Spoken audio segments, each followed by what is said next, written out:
আসসালামু আলাইকুম সুপ্রিয় ভিউয়ার্স, আজকের রান্নায় রয়েছে দেশি মোরগ এবং এটি আমাদের বাড়ির মোরগ। আমার ভিডিওতে মাঝে মাঝে ভয়েসের মধ্যে আপনারা হয়তো মুরগি বা মোরগের ডাক শুনে থাকবেন। আমাদের বাড়িতে কিন্তু অনেকগুলো দেশি মোরগ বা মুরগি রয়েছে। আজকে সেখান থেকে একটি রান্না হচ্ছে।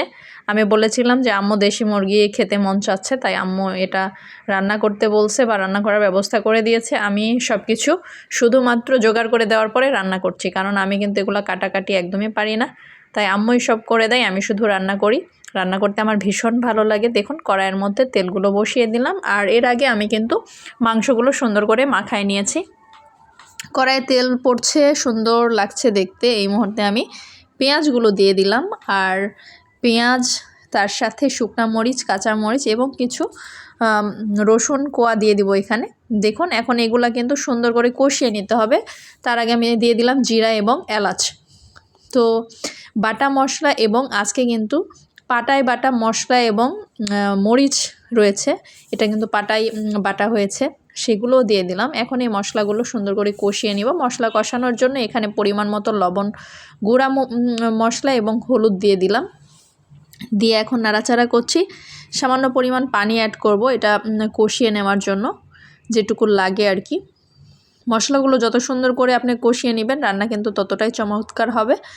দেখুন এত সুন্দর কালার এসেছে, দেখে মনে হচ্ছে অনেক ঝাল হয়েছে। আসলে আজকে রান্নাটি একটু ঝাল ছিল, কারণ অনেক দিন পর পাটায় বাটা মরিচ দিয়ে রান্না করছি, যার কারণে আমি আসলে একটু ঝালের পরিমাণটা আজকে বেশি হয়ে গেছে। 4 রকমের ঝাল দেওয়া হয়েছে, গুঁড়া মরিচ, কাঁচা মরিচ, শুকনা মরিচ এবং বাটা মরিচ দেওয়া হয়েছে। দেখুন এত সুন্দর একটা কালার। মাংস আমি নাড়াচাড়া করছি, একটু মাখো মাখো করে এখন পানি দিয়ে দিব। প্রথম অবস্থায় কিছু পানি দিয়ে মাংসটি কষিয়ে নিব।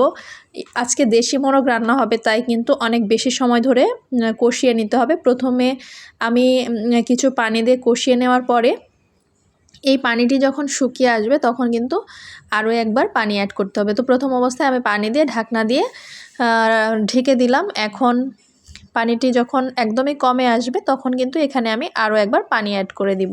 দেখুন প্রথমের পানিগুলো মোটামুটি কমে এসেছে, এখন লেগে যাওয়ার সম্ভাবনা আছে, তাই আমি আরও একবার পানি দিয়ে দিলাম। দিয়ে এখন এই পানিতে রান্না কিন্তু মাংস কষানো হয়ে যাবে। সব শেষে আমি কষিয়ে নেওয়ার পরে এখানে দিয়ে দিব এই যে ভেজে রাখা আলু এবং লাউ।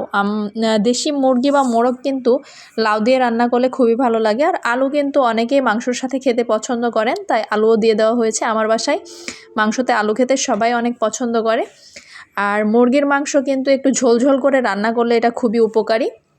দেখুন রান্না কমপ্লিট, এখন শুধুমাত্র পরিবেশনের পালা।